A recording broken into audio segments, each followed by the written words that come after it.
Welcome back, everyone.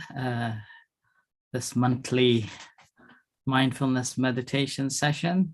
This is basically to learn and to share our experiences with one another. This is our second week of Mindfulness Mondays. And we also do have sessions end of the month at the Credo, and also Wednesday morning support group meetings online with David as well. So before going ahead, would invite you, David, for any reflections if you have.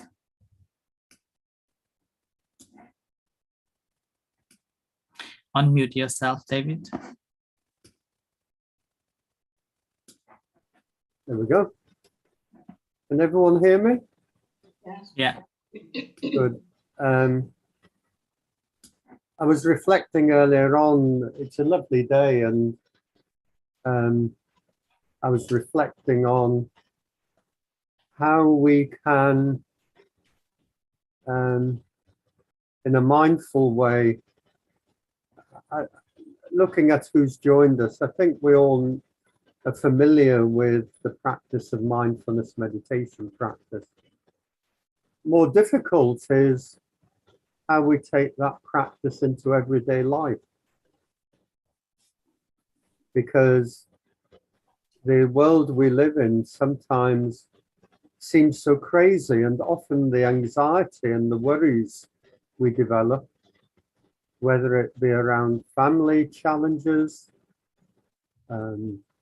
or challenges in our finances, or in the world.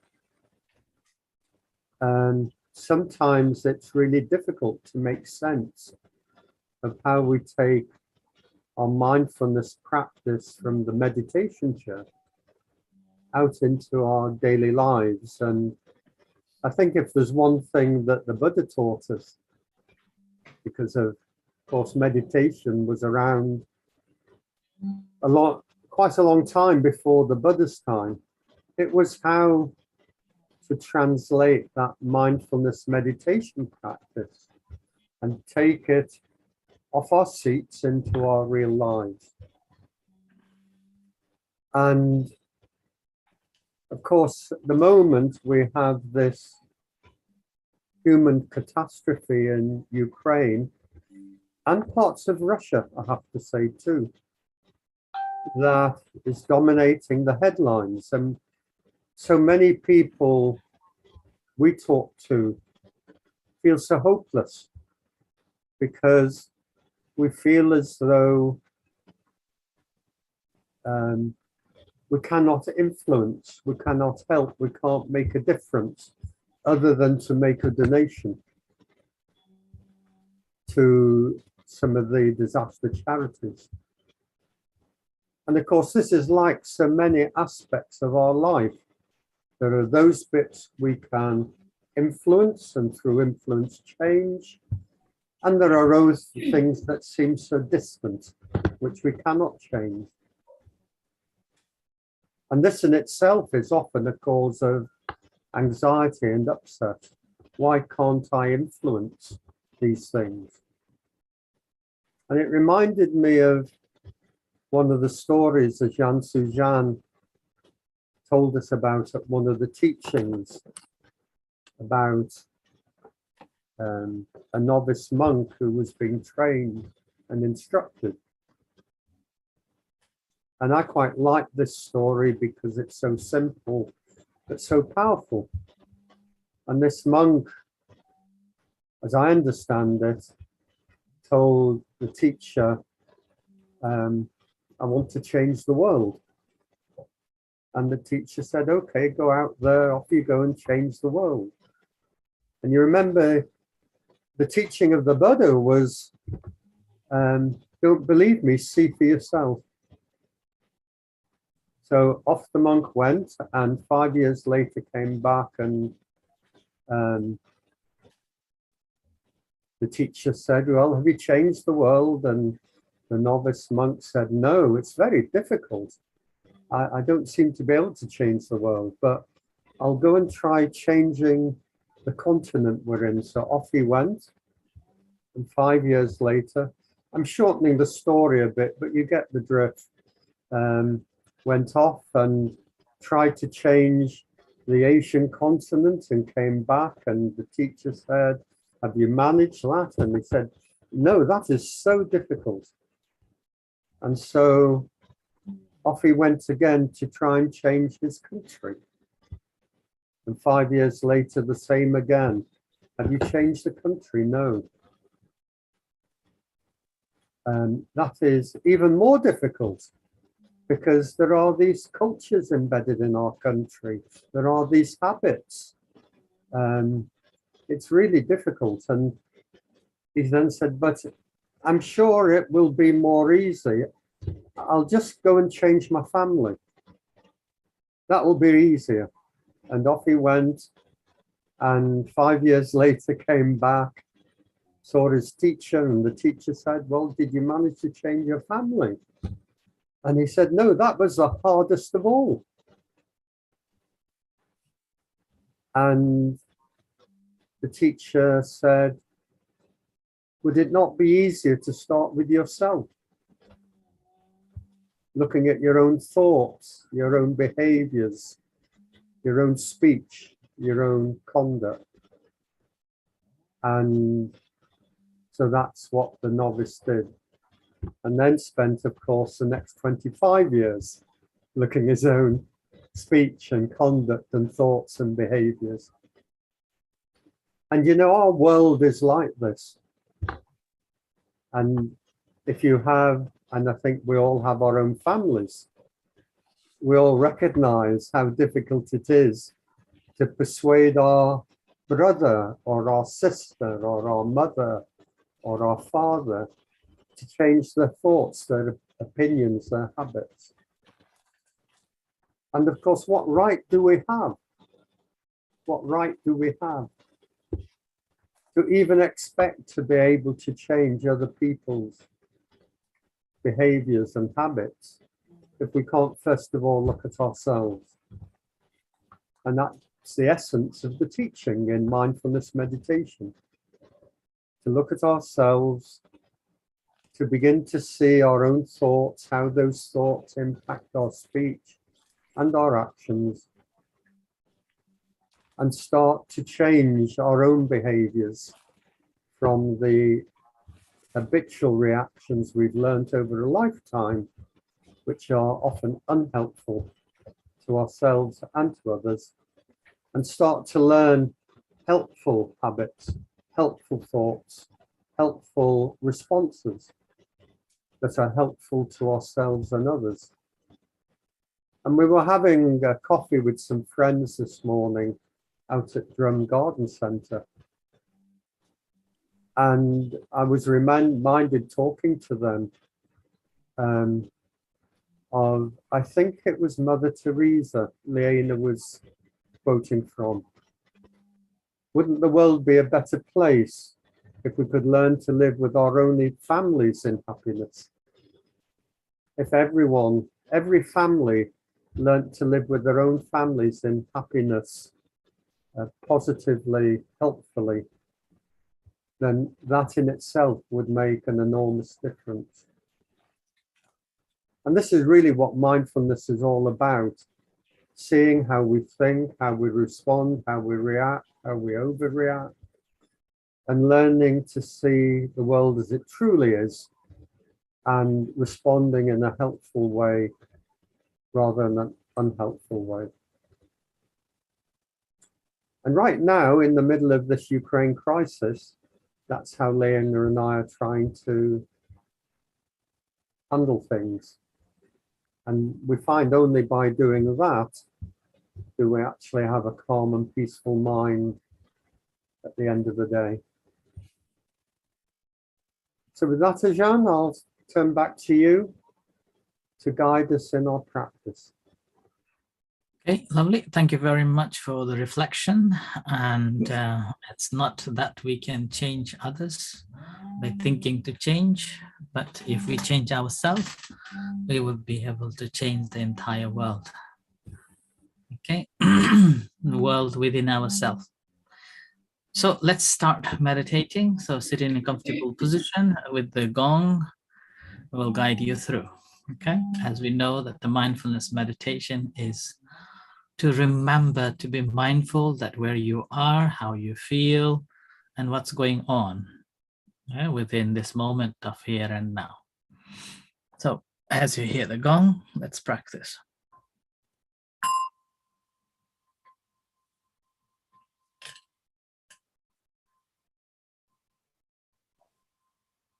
So gently bring your attention to the moment here and now. Maybe you may wiggle yourself just to find a comfortable position. Simply sitting in your most comfortable posture with your body, if possible, straight, and having a mindfulness alert. You may be hearing a chainsaw going outside, not be disturbed by it. So try to make your mind peaceful and calm as much as you can by letting go of all the difficulties and all the obstacles, all worries, anger, and even the positive feelings of a love, concern, gladness. Thus making yourself free at this moment. A moment, nothing to do, nowhere to go. There must be something that you can't forget, must be something that you can't let go.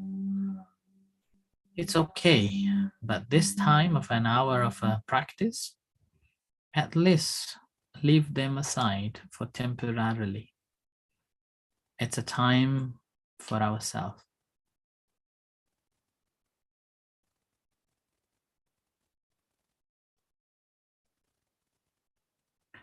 Imagine though that you are here alone and I don't have to be concerned of anybody.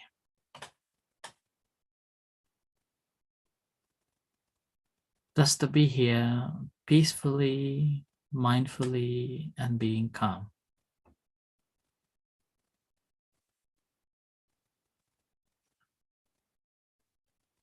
And in this moment, you could do the body scan, a quick body scan, by paying attention to the entire body. Now, what's going on in your body?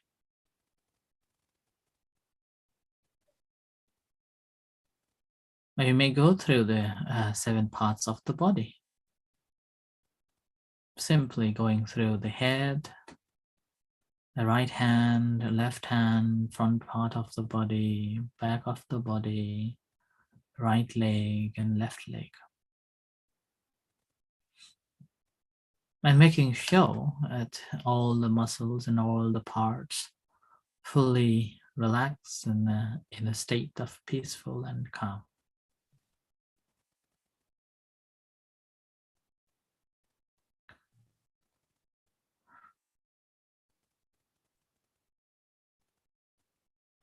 And these are the simple activities that we do in the practice simply to disconnect ourselves from the world that we are living, the world that we have been engaging, the world that we are bombarded with so many information, and how we react and how much been polluted and boiled our heart and the mind. It is a way of deliberately diverting our attention and simply stopping here and now with our body and the mind. All matter is ourself.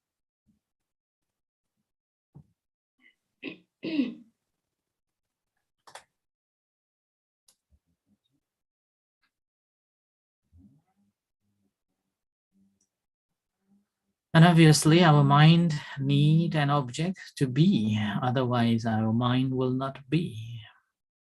So rather than just letting it float around, gently bring that focus attention to the breath coming in and going out.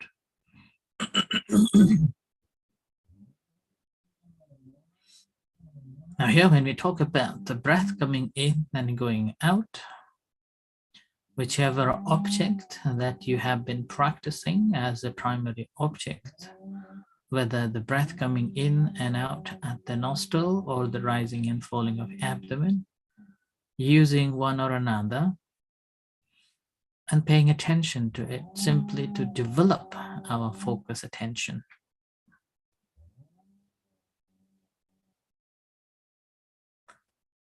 And be mindful as it comes and as it goes.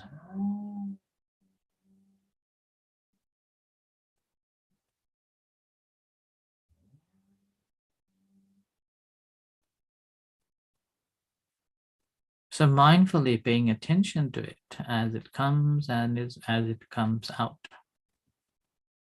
And consciously being mindful of it and mentally recognizing it.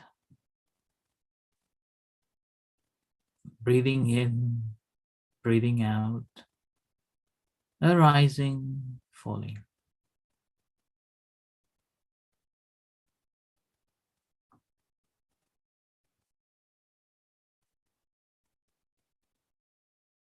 So breathing in, breathing out.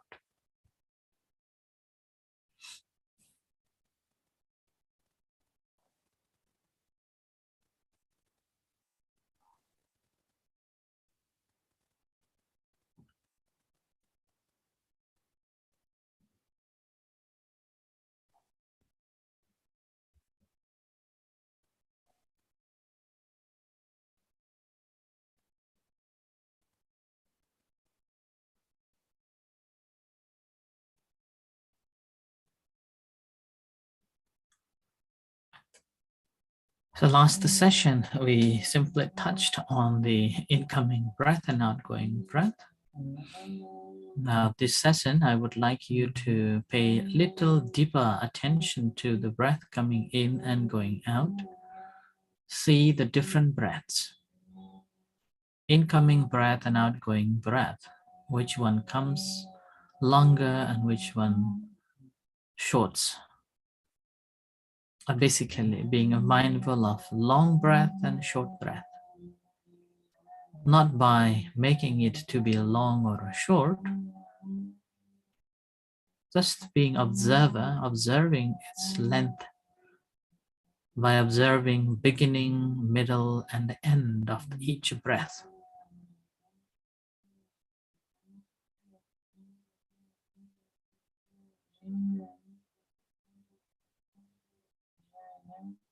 So when breathe in, observing the breathing in from the beginning to the end, and breathe out again from beginning to the end of it. And see here the connection between incoming breath and outgoing breath. Interlinks. Depending on one arises another.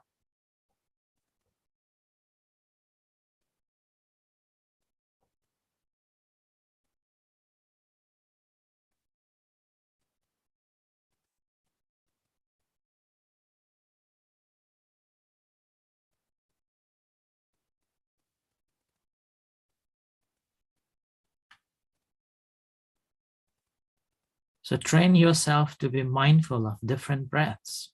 long breath and a short breath. Now, breathing meditation appears to be simplest technique in the practice of a meditation. But as you develop your meditation, as your mind calms down, breath becomes very subtle and very shallow and becomes hard to pay attention to. I lose our concentration. So training this by observing this incoming breath and outgoing breath,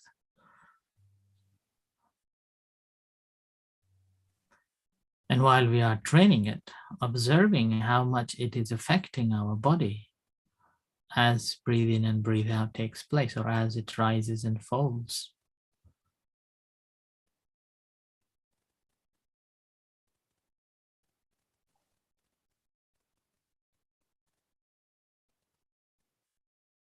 We'll be able to notice the effect to the entire body. Long breath and short breaths affects differently to our body.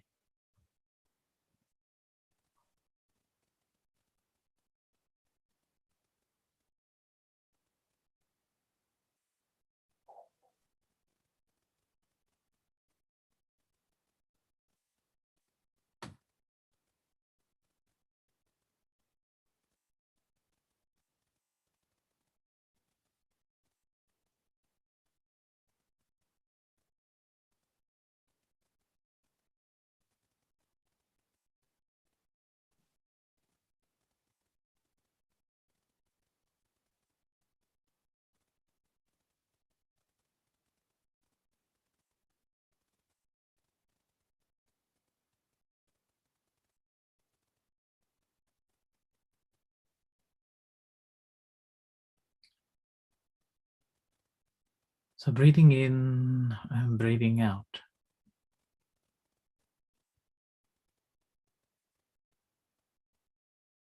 And extending your awareness, see that when you're breathing in long,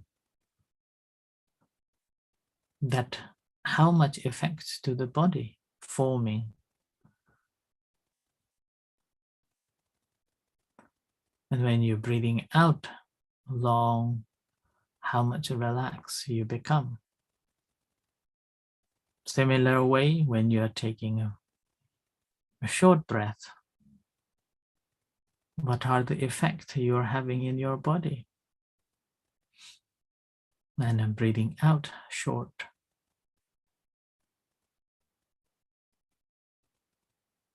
So mindfully seeing the breath causing to calm the body, and also body is calming and the breath coming in and going out.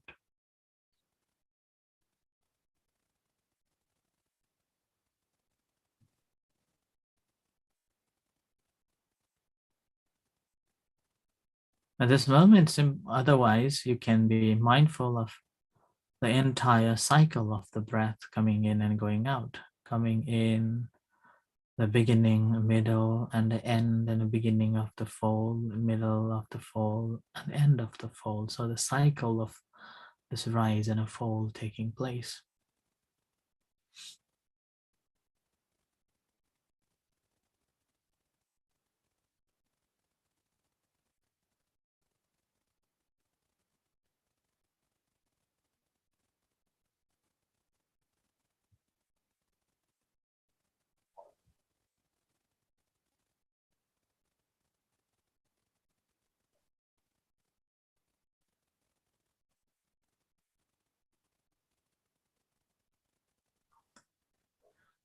Breathing in, breathing out, making sure that you are mindful of it.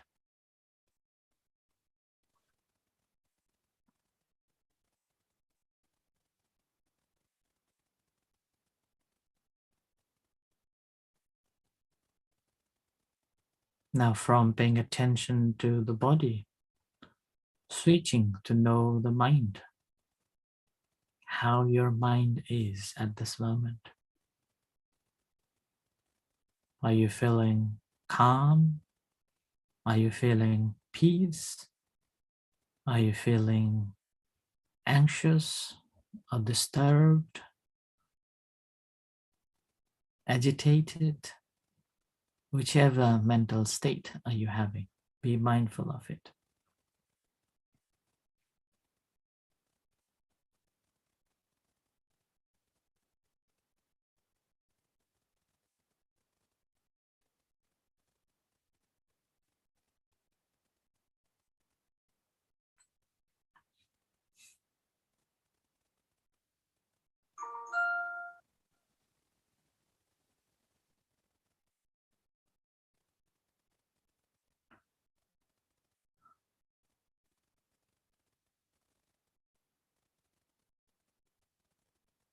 This checking and be mindful of your mental state is very important.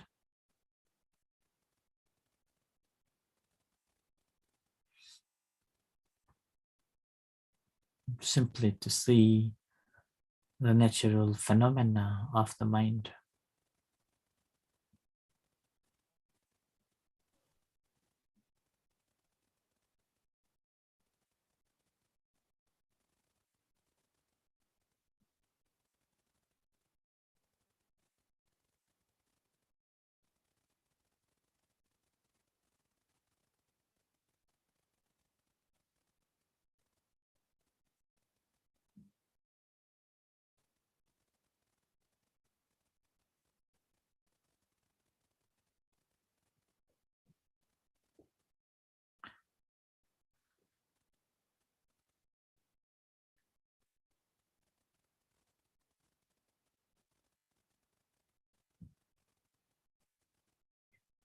Breathing in, breathing out. And as you hear a gong come out from a meditation,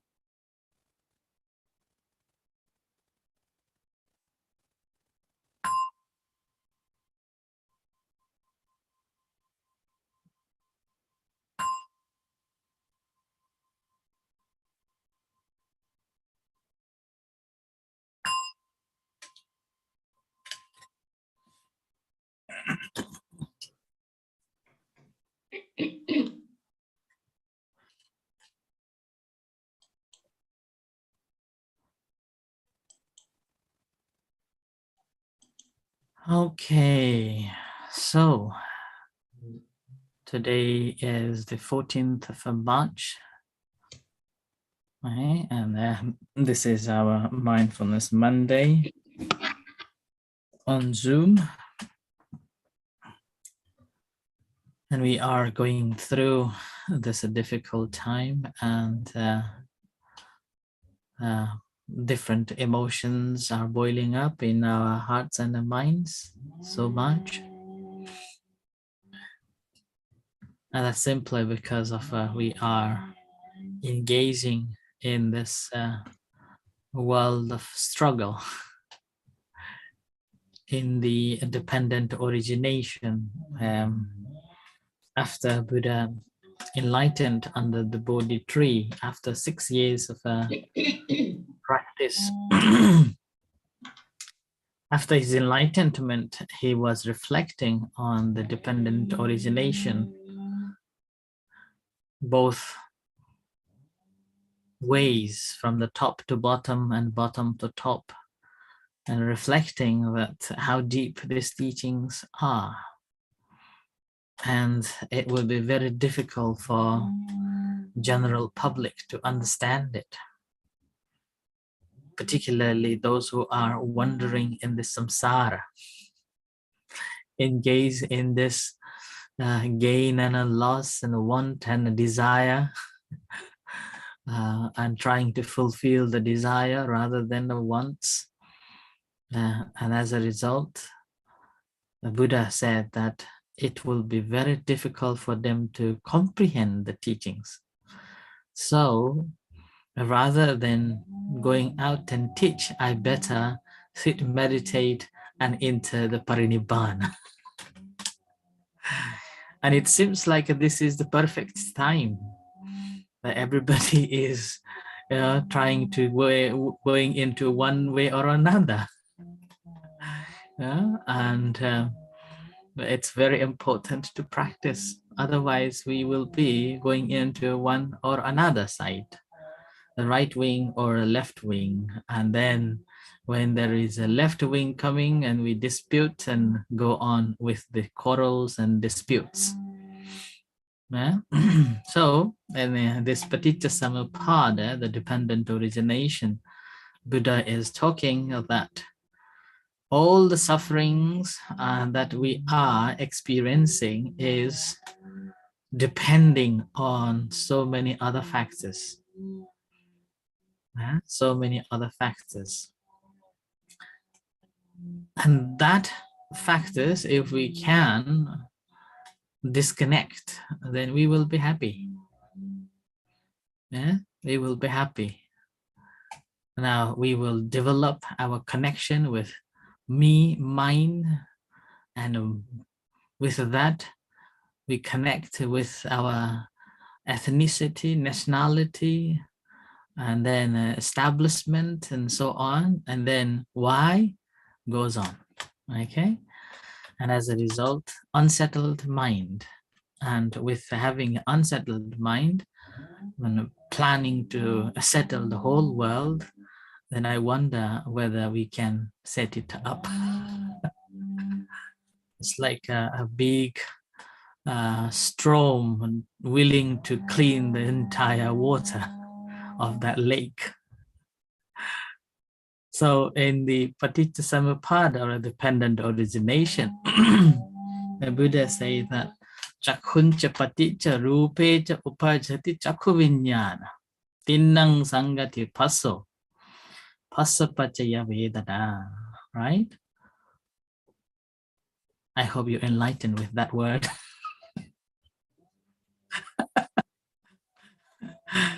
So that basically means that our sixth sense comes to contact with the object.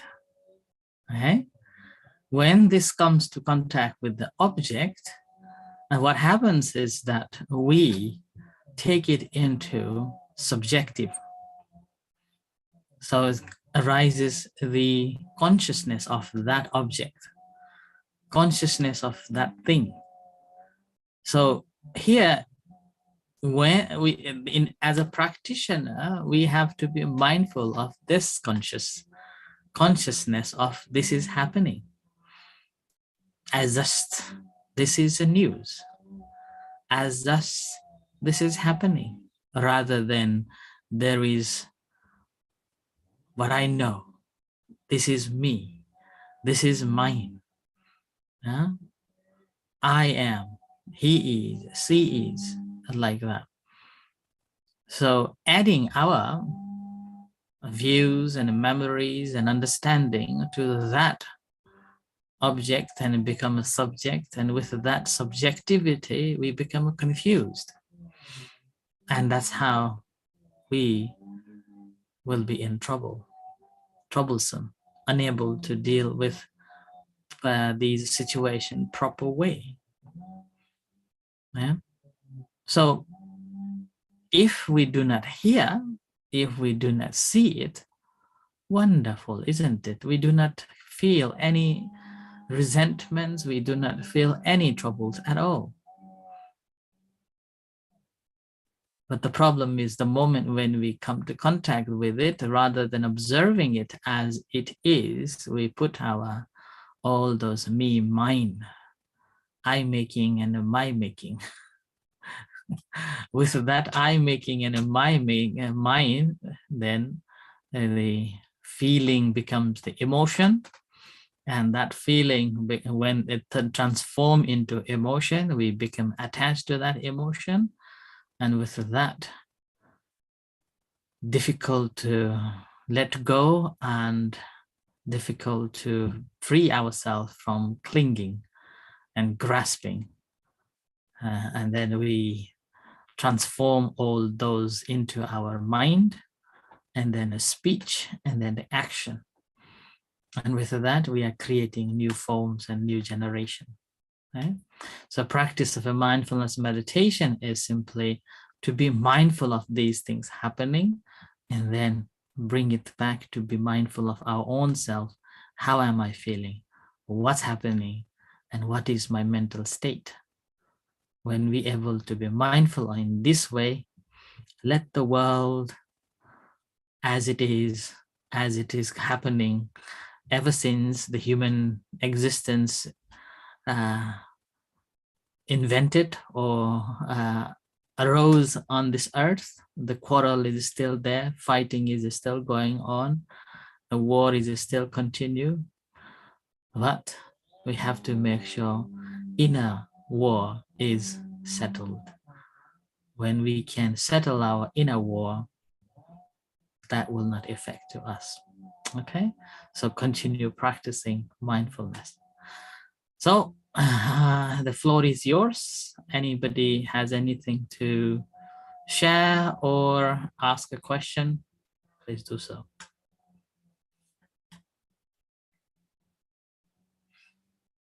All I can see is empty shelf, Karina's room, and a beautiful bunch of flowers in Carmina's kitchen.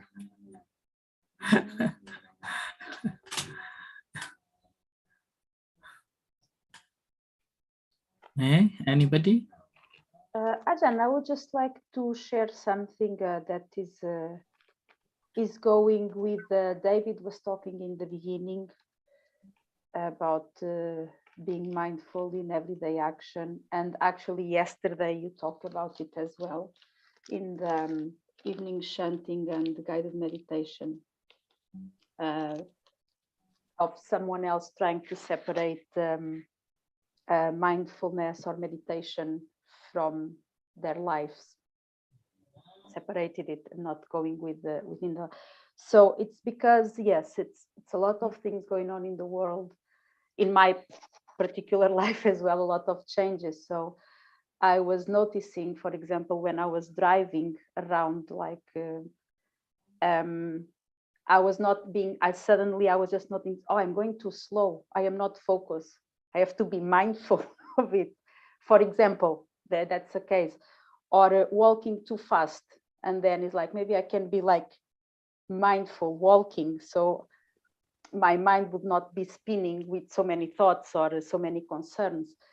And that is a thing that I am able to do now, not all the time, because I am a human person, but it helps a lot, the meditation, realizing this on day-to-day life. I don't think I would be able to do that without being practicing the meditation as well.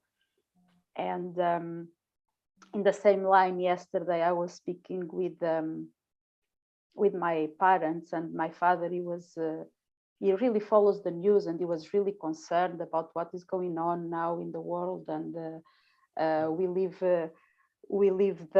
these people to lead the world, and it's difficult for me to explain him, like yes, it's difficult, but we have to look after ourselves as well, because we have to live in here in this world as well. But it's it's difficult for people generally to have this understanding, because that is not the culture, or this is not the way they were brought up, or and it makes a big difference.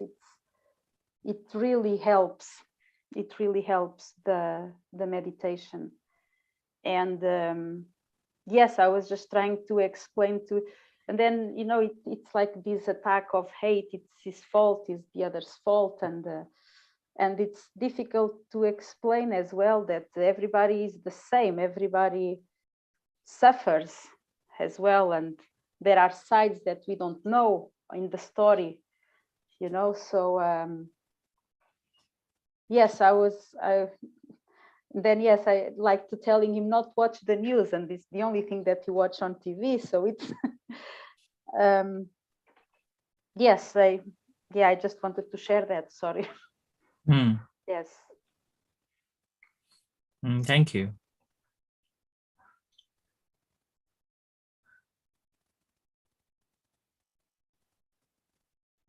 Jan, David?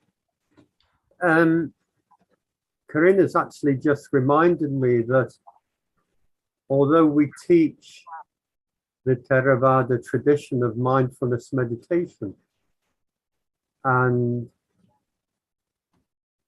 how important it is to take that out into everyday life.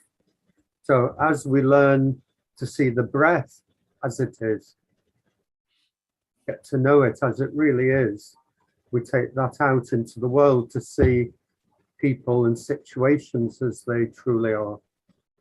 It's also quite important to remember in even our basic mindfulness practice that there are some basic underpinning,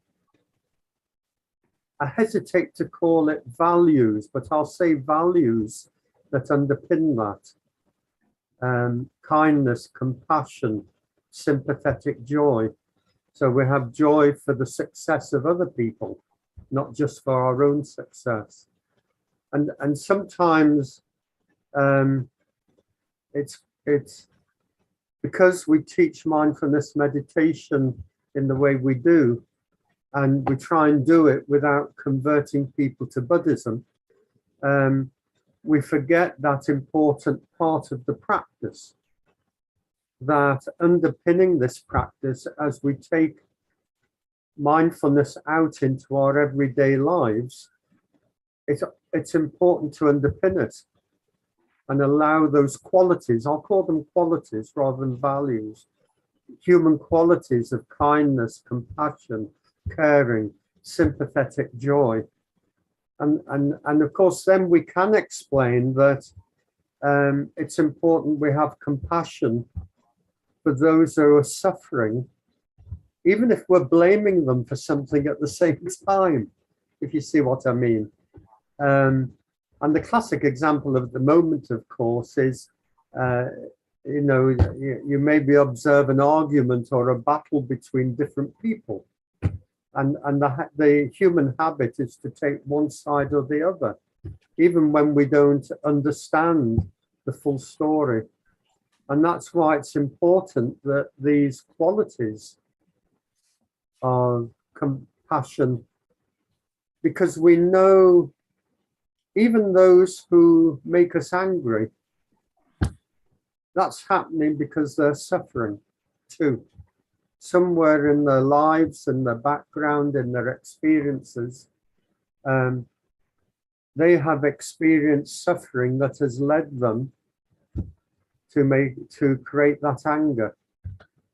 And I think in our teaching and practice of mindfulness meditation and the guiding of it, it's quite important somewhere that we bring in the importance of developing those qualities as part of our mindfulness practice.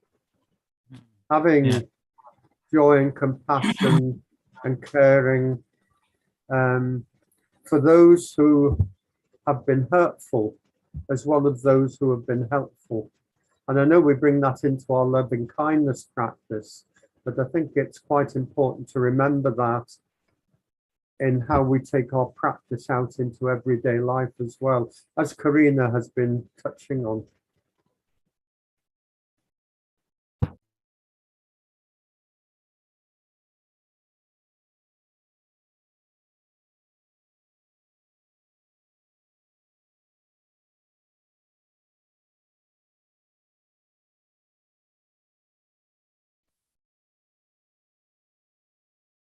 Sorry, I lost the connection.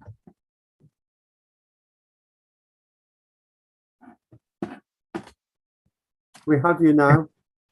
Yeah. Can you hear me now? Yeah. Okay. Sorry, I lost the connection. Okay.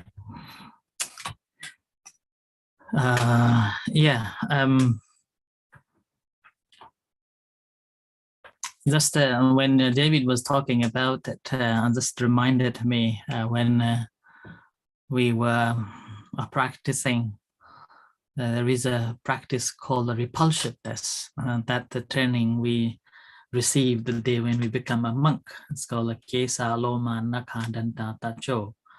The contemplating on this so-called Tachapanchaka Kamathana. Basically, the 5 repulsiveness in our body. That's a hair of the hair, hair of the head, and then a hair of the body, and then the nails, and then the teeth, and then the flesh, this skin. So these are the 5 first meditation objects given to a monk the day when he becomes a monk. Okay, and it happened that one of the tests we were given, that when your hair falls into drinking a glass of water or a plate of food, what would you do? Someone said, and a majority of us said, we will throw whole water. Yeah. And then someone else, when we were talking about the food, everybody said we will throw it away, will not eat it. And then second time, we were asked to contemplate with the water and the hair in the water. And again, everybody throw them away, right? And then the third time, with the rice, with the hair, came again. Now, some of us took the hair out and eat the rice. Now, with those practices, testing in different ways, end of the day, our instructor, our meditation teacher, told us that this hair got the self. That's why we can't eat it. So we still hold the view of this self, this hair, as belongs to somebody, belongs to somewhere. So we are identifying it. And as a result of that, we haven't developed the right understanding of this hair. Now, another practice was blend this hair into a tiny, like a powder. Yeah, powder, and then sprinkle in your food. Will you eat it? Because you haven't seen the hair properly, you will eat it because there is no self, right? So doesn't matter what's going on in the world, doesn't matter what's going on around us, as long as there is this self, how tiny that could be, always brings a trouble. Always we bias into this or that. The moment when we excel of non-self, then there is no biasness, only a compassion towards oneself and then to the others. Seeing things arises, that vanishes. As I am subject to arise, I am subject to vanish, so they too. So with that, we will be disconnect ourselves from harming to anybody, whether that is by physically, whether that is by verbally, or even the thinking. Okay? So then automatically we are generating a kindness and compassion towards all sentient beings. So that's why the mindfulness meditation is so crucial to understand ourselves properly so that we can connect to the rest of other beings and putting ourselves into their shoes so that we will not act any action that harm to others. Right? So this is very important to practice in our day-to-day life, not just at the corner and just feeling like zoned in, like having a drugs and go into the estate, what is called ecstasy or something. Yeah. It's not like a meditation is like that. And it's not just like when you got trouble and you want to go to the corner. It's like a punishment for yourself. Right? So practice of a mindfulness meditation is basically learning in every step and then ability to deal with every situation when that is there. But always remember this mindful space in ourselves. There is always a possibility of something goes wrong, because this is the true teachings of the Buddha: impermanence, always everything change. Okay?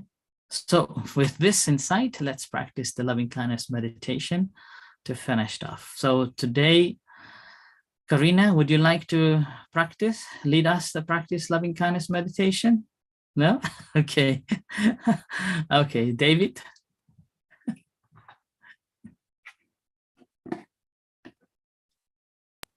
Okay, thank you, Ajahn. Karina, you have to lead it sometime. So, just the last 5 minutes, we can begin by finding that comfortable position again.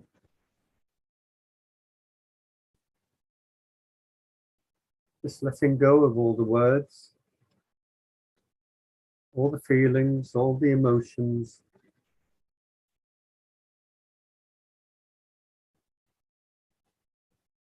Reflecting on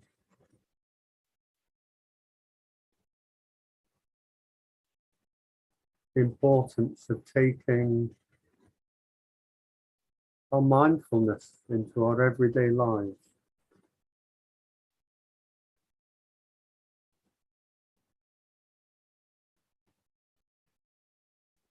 Being aware of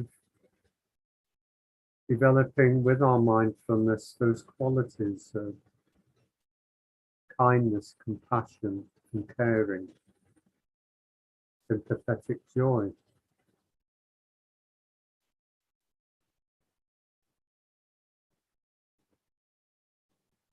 Awareness that we're not the only ones to suffer. All sentient beings experience suffering. Mindfulness is to be aware of that and to develop our own mental qualities to see that.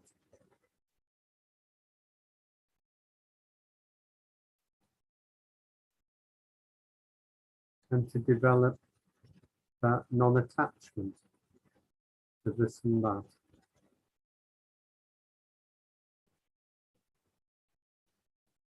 So in our loving kindness practice,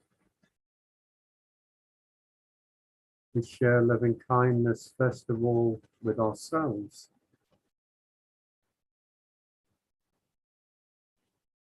And then use those qualities to share it with others.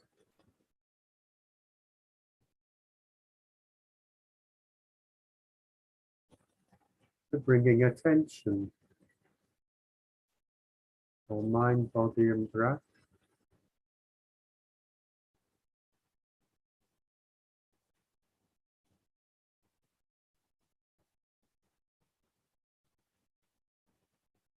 And then transferring that attention to the heart area, the beating heart.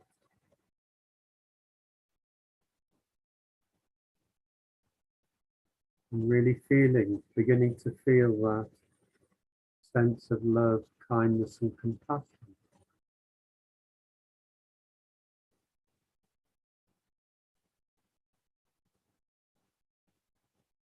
Which is naturally there in our Mother Nature. And bringing it out, letting it rise, feeling it in the heart.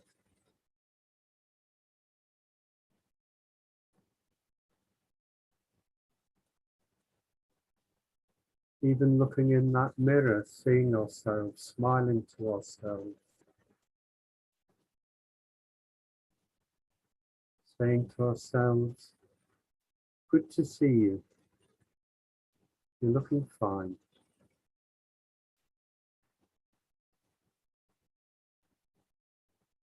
and wishing for ourselves happiness and peacefulness, freedom from suffering of body and mind, even creating the intention, I will be happy, I will be peaceful. And with the practice of mindfulness meditation, I will be free from suffering of body and mind.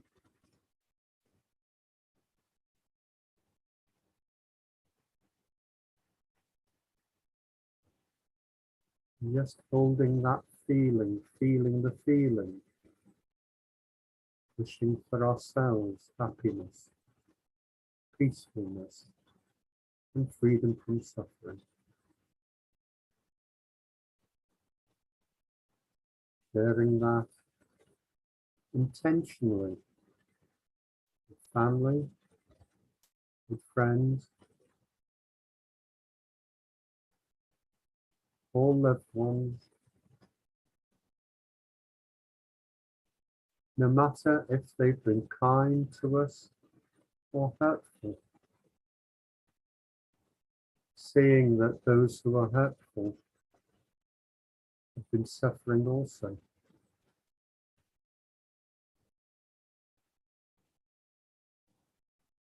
May they all in equal measure find happiness, peacefulness, and freedom from suffering of body and mind.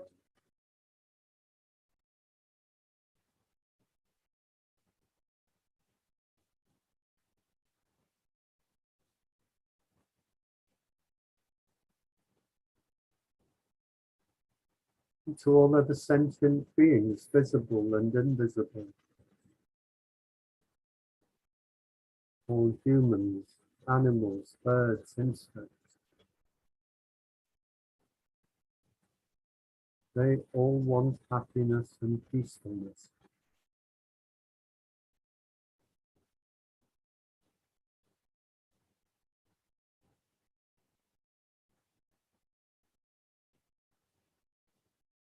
Even those who are fighting wars believe they are doing it to bring peace.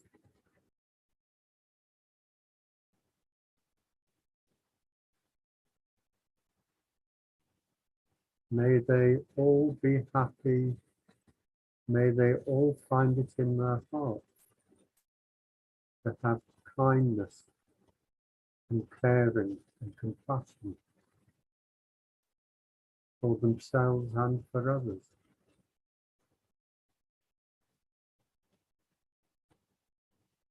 May they all find peacefulness.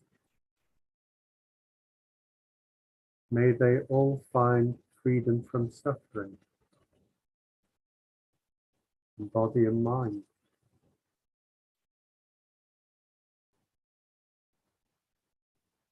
Really feeling the energy of those wishes spreading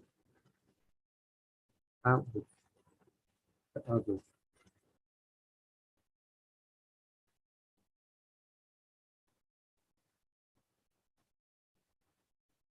And because we live in different time zones,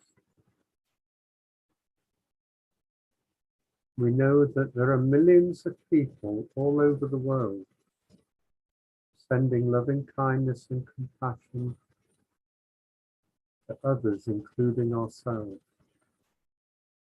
wishing us freedom from suffering.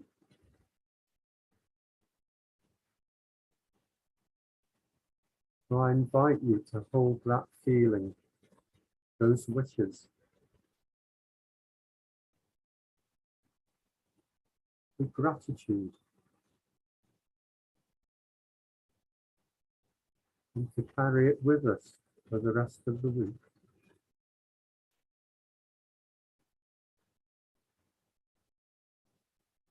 Holding that feeling for a few seconds,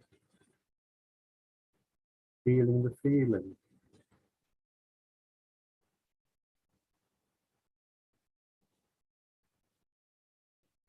creating the intention develop that happiness and peacefulness, freedom from suffering.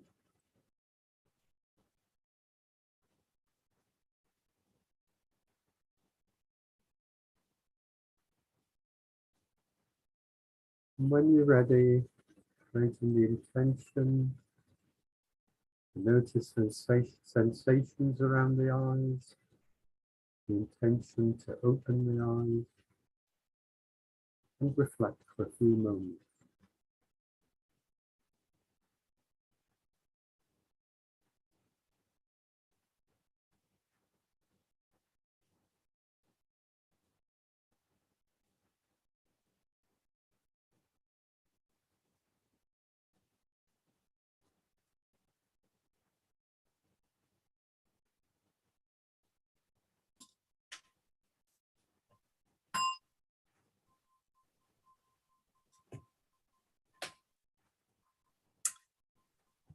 So thank you very much, David, for the mindfulness loving kindness practice. And thank you everyone for joining today.